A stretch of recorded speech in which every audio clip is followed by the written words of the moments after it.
श्री गणेशाय नमः। जय श्री कृष्ण मित्रों, ओम नमः शिवाय। आज के वीडियो में हम सुनेंगे शिव पुराण का तीसरा अध्याय, जिसमें चसुला का पाप से भय एवं संसार से वैराग्य की बात है। सौनक जी ने कहा, हे सूत जी, आप महाज्ञानी है। आपकी बताई हुई इस कथा को सुनकर मैं अत्यंत आनंदित हो गया। कृपा करके आप हमें ऐसी अन्य कथाएं भी सुनाइए। सूत जी ने कहा, हे सौनक, तुम शिव भक्त में अत्यंत श्रेष्ठ हो, अतः मैं तुम्हें गोपनीय कथा वस्तु का भी ज्ञान देता हूँ। एक समय में समुद्र के निकट के प्रदेश में एक व्यासपकल नाम का ग्राम्य था। वहाँ पर महापापी द्विज रहते थे, जिनको वैदिक धर्म का ज्ञान नहीं था।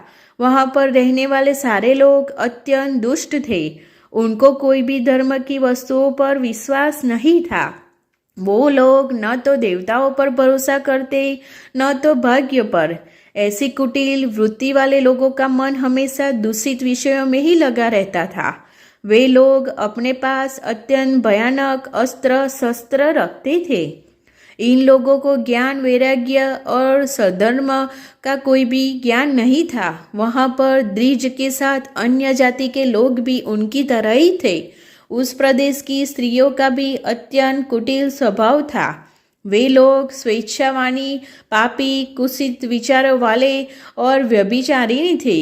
उनको सद्व्यवहार एवं सदाचार के विषय में कोई भी ज्ञान नहीं था।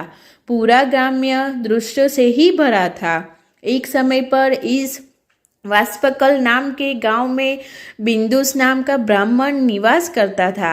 वह अधर्मी, दुरात्मा, महापापी था। उसकी पत्नी का नाम चसुला था। वह अत्यंत सुंदरी थी। वह हमेशा उत्तम धर्म का पालन करती थी। फिर भी उसकी पत्नी को छोड़कर वह ब्राह्मण वेश्यगामी हो गया। ऐसे ही उसके बहुत वर्ष निकल गए। उसकी स्त्री चसुला काम से पीड़ित थी, किंतु उसने अपना धर्म कभी नहीं छोड़ा। वह दीर्घकालीन समय तक धर्म का पालन करती रही, परंतु अंत में ऐसे दुष्ट पति के साथ रहकर वह भी उसके प्रभाव से दुष्ट बन गई। ऐसे ही उन दोनों पति पत्नी का अधिकतर समय दुराचार में ही निकल गया। उसके बाद एक दिन वह दूषित बुद्धि वाले ब्राह्मण की मृत्यु हुई और वह नरक में जा पहुंचा। उसने बहुत समय तक नरक में दुख भोगे। तदंतर उस दुष्ट ब्राह्मण विंध्य पर्वत पर भयंकर पिशाच हुआ और उसकी पत्नी चसुला उसके बाद बहुत समय तक अपने पुत्रों के साथ रही। एक दिन वह कोई अवसर पर अपने भाई बंधुओं के साथ गोकर्ण क्षेत्र गई और किसी तीर्थ पर जाकर वहाँ के जल में स्नान किया। वो वहाँ पर घूमने लगी। घूमते घूमते वह कोई देव मंदिर में आ पहुँची। वहाँ पर एक ब्राह्मण भगवान शिव की पवित्र पौराणिक कथा सुना रहे थे। चसुला ने भी वह कथा सुनी। ब्राह्मण कथा सुनाते समय कह रहे थे, जो स्त्रियां परपुरुषों के साथ व्यभिचार करती है, वह जब मृत्यु को प्राप्त होती है तो यमलोक में दूत उनकी योनि में जले हुए लोहे का परिध डालते हैं। ऐसा सुनकर चक्षुला भयभीत हो गई और कांपने लगी। कथा समाप्त होने के बाद सब लोग वहां से चले गए। तब चक्षुला ने उस कथा सुनने वाले ब्राह्मण से पूछा, हे ब्राह्मण, मुझे धर्म का ज्ञान नहीं है, अतः मेरे से दुराचार हो गया।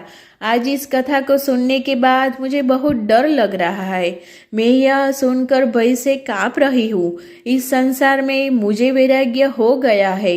मेरे जैसे पापी को धिक्कार है। मैं कुत्सित विषयों में फंसकर अपने धर्म से भ्रष्ट हो चुकी हूँ। मैं निंदनीय हो चुकी हूँ। मुझे किस प्रकार की घोर यातनाएं सहन करनी पड़ेगी और कैसी दुर्गति मिलेगी।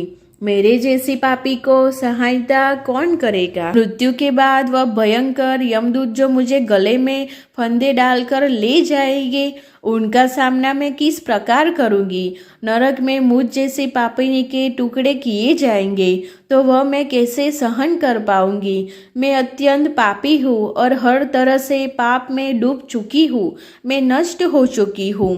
हे ब्राह्मण, मेरे माता पिता और गुरु आप ही हैं। मैं आपकी शरण में आई हूँ, मुझे अबला पर उद्धार कीजिए। सूत जी ने कहा। चसुला इस प्रकार से खेद और वैराग्य युक्त ब्राह्मण देवता के चरणों में गिर पड़ी। तब उस बुद्धिमान ज्ञानी ब्राह्मण ने उसे उठाया और कहा, बड़ी भाग्यशाली हो कि शिव पुराण के वैराग्य प्रदान करने वाली कथा को सुनकर तुम्हें समय पर भान हो गया। हे नारी, तुम चिंता मत करो, भगवान शिव की शरण में जाओ। भगवान शिव तुम्हारे समस्त पाप तुरंत समाप्त कर देंगे।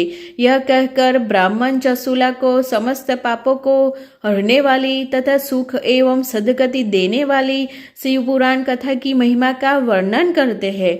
इस प्रकार शिव पुराण का तीसरा अध्याय समाप्त होता है। हरि भक्तों, हमें ऐसे कोई भी काम नहीं करने चाहिए जिससे हमें पीड़ा हो। हमें हमेशा शिव भक्ति करना चाहिए और पवित्र रहना चाहिए। साथ ही भगवान की भक्ति भी करना चाहिए, दान पुण्य भी करना चाहिए। आपको ये कहानी अच्छी लगी है तो लाइक, सब्सक्राइब, शेयर जरूर करना। अब हम मिलेंगे अगले अध्याय में। जय श्री कृष्ण मित्रों, धन्यवाद। ओम नमः शिवाय।